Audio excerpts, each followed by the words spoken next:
ഇപ്പൊ കഴിഞ്ഞ ദിവസം രമേശ് പിഷാരടി വിമർശിച്ചു.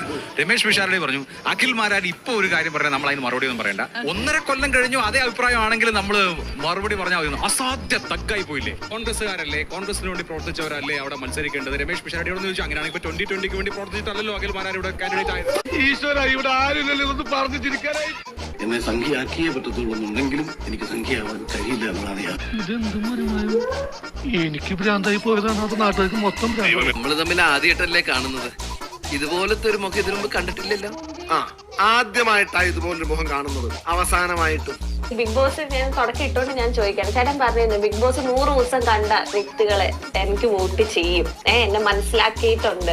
ഞാൻ 100 ദിവസം കണ്ട വ്യക്തിയാണ്. എനിക്ക് ചേട്ടൻ ബിഗ് ബോസിൽ കയറുന്നതിന് തൊട്ട് മുന്നേ എനിക്ക് അത്ര വലിയ ഇഷ്ടമല്ലാത്ത ഒരു ക്യാരക്ടർ എനിക്ക് എന്താണെന്ന് അറിയത്തില്ല. ഇടയ്ക്കിടയ്ക്ക് ഫേസ്ബുക്കിൽ വരുന്നു, ലൈവ് ഇടുന്നു, എന്തൊക്കെയാണ്. പക്ഷെ ബിഗ് ബോസ് 100 ദിവസം കണ്ടു കഴിഞ്ഞപ്പോൾ ഇവിടെയൊക്കെ കൊള്ള ആള് എന്നുവെച്ചാൽ വാക്കാണ് പവർഫുൾ എന്ന് എനിക്ക് പലപ്പോഴും തോന്നിയേക്കുന്ന ഒരു കാര്യമാണ്. അപ്പൊ എന്തുകൊണ്ടായിരിക്കും ബിഗ് ബോസ് 100 ദിവസം കണ്ടവര് എന്തുകൊണ്ടായിരിക്കും ഈ ഒരു വോട്ട് ചെയ്യുമെന്ന് ഇത്ര കോൺഫിഡൻസിൽ പറയാൻ? എന്തോ കുത്തി പറയുന്ന പോലെ എനിക്ക് ഫീൽ ചെയ്യുന്നുണ്ട് കേട്ടോ.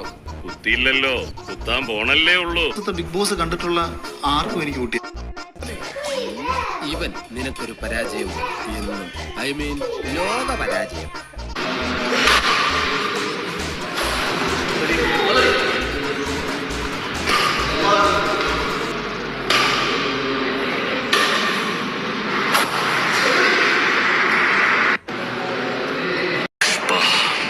पुष्पराज मैं झुकेगा नहीं.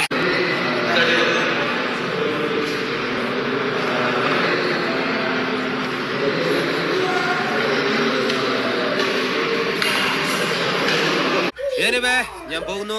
Bye bye.